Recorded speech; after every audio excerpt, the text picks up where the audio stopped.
Hello అండి, ఎలా ఉన్నారు? ఇదైతే నా కొత్త ఛానల్ అండి, రాధాస్ వ్లాగ్స్ అని చెప్పేసి. నా ఛానల్ని కొత్తగా చూసేవారైతే సపోర్ట్ చేయండి అండ్ సబ్స్క్రైబ్ కూడా చేసుకోండి. ఇవాళ అయితే నేను ఫ్రాన్స్ ఫ్రై పీస్ బిర్యానీ ఎలా చేయాలో చూపిస్తాను రండి, రెస్టారెంట్ స్టైల్లో. ముందుగా ఒక 1/2 kg బాస్మతి రైస్ని కడిగి నానబెట్టుకోండి. అండ్ ఇందులో పసుపు ఉప్పు వేసుకొని ఫ్రాన్స్ కూడా ఉడకబెట్టి పక్కన పెట్టుకోండి.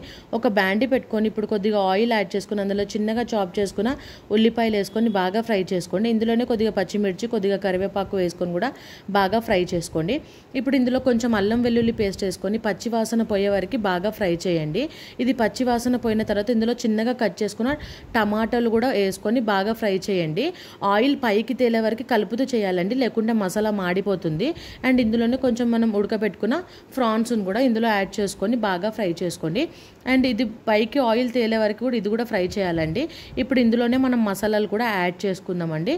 ముందుగా అయితే కొంచెం ఉప్పు, పసుపు అండ్ కొద్దిగా కారం, ధనియాల పొడి, గరం మసాలా, కొత్తిమీర, పుదీనా కూడా వేసుకొని ఫ్రై చేసుకోవాలండి. ఇది మొత్తం చిన్న మంటలోనే పెట్టుకొని ఫ్రై చేసుకోండి, లేదంటే మాడిపోతుంది ఫ్రై పీస్ బిర్యానీకి. అందుకని నేను చిన్న మంట మీదనే ఇదంతా కుక్ చేసుకుంటున్నాను.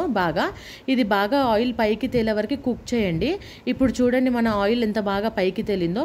ఇప్పుడు ఈ మసాలాని అంతా మనం కుక్ చేసుకొని పక్కన పెట్టేసుకోవాలండి. అండ్ ఈ మసాలా పక్కన పెట్టిన తర్వాత ఇప్పుడు రైస్ని రెడీ చేసుకుందాము. ముందు ఒక బ్యాండీ పెట్టుకొని అందులో కొంచెం ఆయిల్ యాడ్ చేసుకోండి. ఇందులో నేను పెద్దగా ఉల్లిపాయలు కట్ చేసుకున్నానండి, చూడండి. ఇప్పుడు ఈ ఉల్లిపాయలను కూడా ఇందులో యాడ్ చేసుకొని బాగా ఫ్రై చేయండి. అండ్ ఇందులో కొద్దిగా గరం మసాలా కూడా యాడ్ చేసుకుంటున్నాను. ఒక 4 నుంచి 5 బిర్యానీ ఆకు, సాజీరా, ఇలాచి, లవంగం, పట్ట, పెద్ద ఇలాచి కూడా వేసుకొని బాగా ఫ్రై చేసుకోండి. ఇప్పుడు ఇందులో కొద్దిగా పచ్చిమిర్చి, కరివేపాకు ఇందులో యాడ్ చేసుకొని బాగా ఫ్రై చేయండి. ఇది బాగా వేగిన తర్వాత ఇందులో 1 టీ స్పూన్ వరకు అల్లం వెల్లుల్లి పేస్ట్ కూడా వేసుకొని పచ్చి వాసన పోయే వరకు బాగా ఫ్రై చేసుకోండి. ఇప్పుడు ఇందులోనే కొంచెం కల్లుప్పు, కొంచెం కొత్తిమీర, పుదీనా కూడా వేసుకొని బాగా ఫ్రై చేయండి. నేనైతే ఇప్పుడు ఇందులో డైరెక్ట్ రైస్ యాడ్ చేసుకుంటున్నానండి, ఎందుకంటే రైస్ ఆయిల్ పట్టే వరకు కొంచెం కుక్ చేసుకుందామండి. ఇది కూడా ఒక రకమైన బగారా రైస్ స్టైల్ అండి. ఇది ఒకసారి ట్రై చేయండి, ఇలా కూడా చాలా బాగా అవుతుంది. ఒక 2 minutes బాగా రైస్ని ఆయిల్ పట్టే వరకు ఫ్రై చేసుకోండి.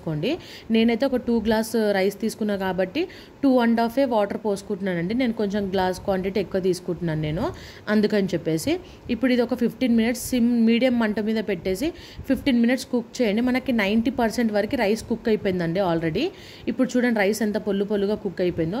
ఇప్పుడు ఆల్రెడీ మనం ఫ్రై చేసుకొని పక్కన పెట్టుకున్న మసాలాను కూడా బాగా ఈవెన్గా పరుచుకోవాలండి. దానిపై ఫైనల్గా అయితే కొంచెం కొత్తిమీర, పుదీనా వేసుకొని మూత పెట్టేసుకొని ఒక 5 minutes వరకు అయితే దమ్ముకు పెట్టేయాలండి.